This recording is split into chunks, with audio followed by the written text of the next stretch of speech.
కమలం ఎప్పుడైతే నీకు కనబడుతుంది ఆరా వెళ్ళి దాన్ని మళ్ళీ ఇంకోటి ఫ్రీ ఇది ఫ్రీ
అమ్మా సార్ అన్న ఒక్కసారి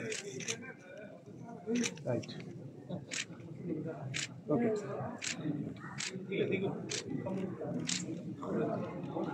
ఓకేనండి. ఇంత వయసు ఉన్నటువంటి వ్యక్తిని ముట్టుకొని ఆయనతో పాటు ఈ జనరేషన్ ఆయన మనవడి వయసు ఉన్నటువంటి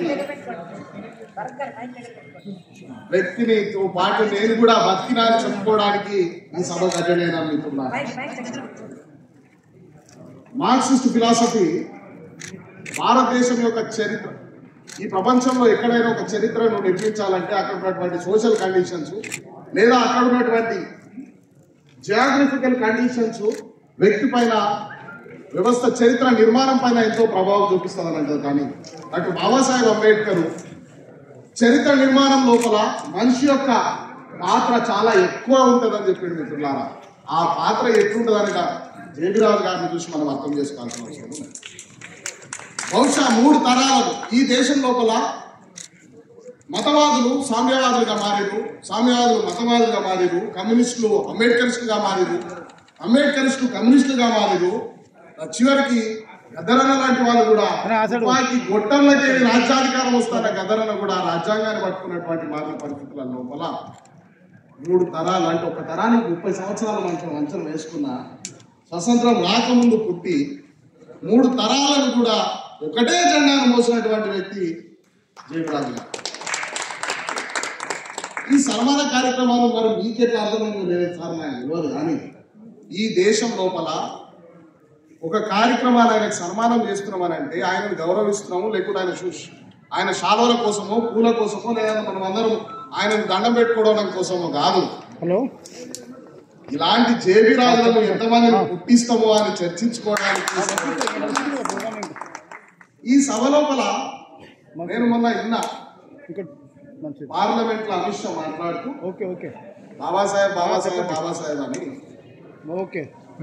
చెప్తే అంతకన్నా అన్నిసార్లు చెప్తే 7 జన్మల స్వర్గం వస్తుందని మాట్లాడాడు జేబీరాజు గారు. ఆయన మాట్లాడుతున్నప్పుడు నాకు ఒక విషయం చాలా క్లారిటీగా అర్థమైంది.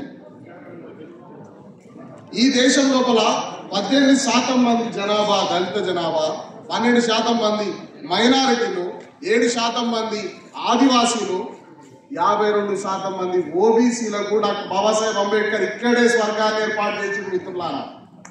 నీకు కావాలంటే దేశం లోపల నువ్వు దేవుని నలుచుకొని నీ స్వర్గానికి పోగాని మాకు మాత్రం ఇక్కడే స్వర్గాన్ని ఏర్పాటు చేసిండు.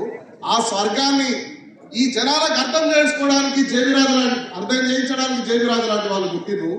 ఆ తరాన్ని గుర్తు చేసుకొని ముందడుకోవడానికి మాలాంటి యువకులంతా కూడా ముందడుకు వస్తామని తెలియజేస్తూ సార్ మిమ్మల్ని చూడడమే మా అదృష్టంగా భావిస్తూ ఈ అవకాశం ఇచ్చినందుకు ధన్యవాదాలు.